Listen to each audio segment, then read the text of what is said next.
Hi అండి, అందరికీ నమస్కారం. నేను మీ వేణుగోపాల్ రెడ్డి. ఈరోజు మనం బెంగళూరు యూనివర్సిటీస్ యొక్క సిరీస్ చేస్తున్నాం. ఇందులో భాగంగా రేవా యూనివర్సిటీ, ఇది యలహంకలో ఉందండి. యలహంకలో ఉన్నటువంటి రేవా యూనివర్సిటీ గురించి మనం మాట్లాడదాం. సో ఇది రుక్మిణి నాలెడ్జ్ పార్క్లో కట్టిగెనహల్లి, యలహంక, బెంగళూరులో ఉంది. సో ఇది 2012లో ఎస్టాబ్లిష్ చేశారండి. మొత్తం 45 ఎకరాల్లో ఉంది. బ్యూటిఫుల్ ఉందండి క్యాంపస్ అయితే. కానీ నాకెందుకో ఇది ఓవర్ ప్రైజ్డ్ అనిపించింది. రేటు పరంగా తీసుకున్నప్పుడు ఇది ఏంటంటే యలహంక నుంచి జస్ట్ 3.8 కిలోమీటర్స్. మన తెలుగు వాళ్ళు ఎక్కువ ఉంటారు యలహంకలో.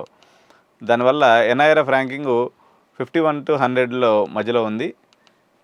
వీళ్ళ ఫీజు వచ్చేసి సిఎస్సికి 5.25 lakhs ఉంది.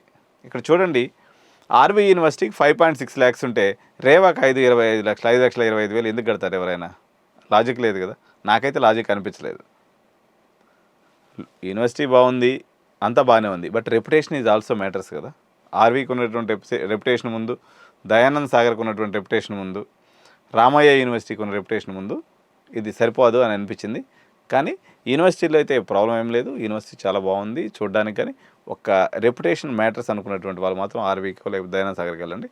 అదర్వైజ్ ఇది కూడా look and feel is also good.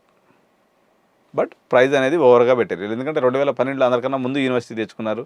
Yelahanka దగ్గరలో ఉంది, ఎయిర్పోర్ట్ నుంచి కూడా దగ్గరలో ఉంది కాబట్టి జర ఆ రోజుల్లో నడిచింది. కానీ వీళ్ళు ఫీజు తగ్గించుకోకపోతే మాత్రం ఇబ్బందే.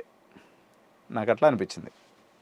Thank you. దీంట్లో అడ్మిషన్ కావాలన్నా కూడా చేసి పెడతాను, కావాలంటే సంప్రదించండి. Thank you.